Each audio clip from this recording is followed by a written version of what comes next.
In early January, there was a blog that I read by Sky Truth. It's a group that basically tracks fishing vessels using satellite AIS data. And the blog put out an entry saying they had sighted some unusual vessel activity in the South Indian Ocean. We decided to check out just what this unusual activity was. Using our drones and small boats and the Steve Irwin itself, we documented this fleet of 6 vessels. We found that the vessels in fact were fishing vessels registered to China, and they were fishing with Driftnets, which is a banned form of fishing gear since 1992. On day 5, the Steve Irwin decided to confront one of the vessels, the Fu Yuan Yu 71. And seeing the Steve Irwin arrive, that vessel abandoned the gear and just left it in the water. At that point in time, we realized that we had the responsibility to lift this Driftnet out of the water and bring it on board. Over the next 2 days, the crew attached this Driftnet onto the Steve Irwin's stern. We managed to release 18 live sharks back to the ocean by cutting them free from the Driftnets.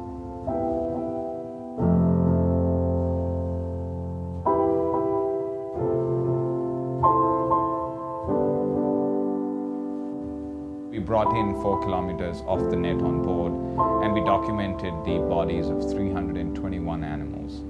These animals covered 12 species, including not just sharks and critically endangered southern bluefin tuna, but also numerous species of pelagic fish, dolphins, seals, swordfish. The destruction in the nets was massive, and it was easy to see why Driftnets had been banned since 1992.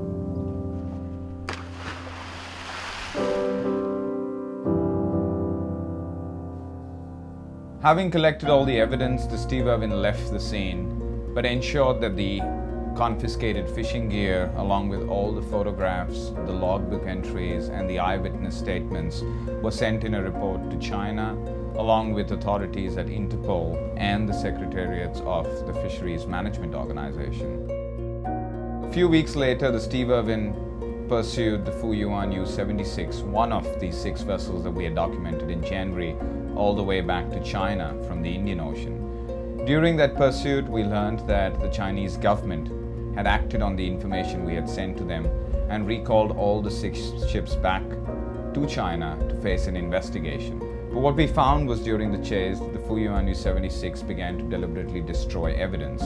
We saw that her fishing gear, the winch, all evidence of the vessel having engaged in fishing with Driftnets was systematically destroyed. Right after entering the exclusive economic zone of China, the Fu Yuan Yu began to look for avenues to be able to lose the tailing vessel, which is the Steve Irwin. And the first attempt it made was to contact 2 passing Chinese warships and asked for help. And when that failed, the Fu Yuan Yu 76 engaged in dangerous maneuvering across the bow of the Steve Irwin. All of this was again documented and once again reported to the Chinese authorities. Our at-sea campaign ended when the Fu Yuan Yu 76 pulled into a Chinese port, and we were able to report a location to the Chinese authorities.